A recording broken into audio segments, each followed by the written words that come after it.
I'm Chris Wise. I own a divorce and custody domestic violence law firm here in Kentucky.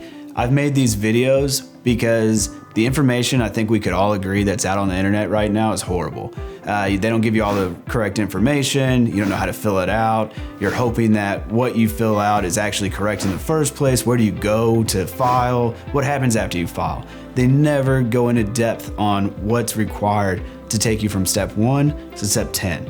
So who's this right for? This is right for someone who is looking to get an uncontested divorce.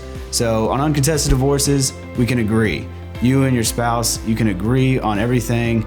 You'll sign the documents and finalize this divorce without having to go in front of a judge and make arguments, whether it's legal or emotional or personal type arguments that you need to get guidance on. You have to be in Kentucky for these. These videos are specific to Kentucky. And so with that being said, the last thing that you just have to is the actual work.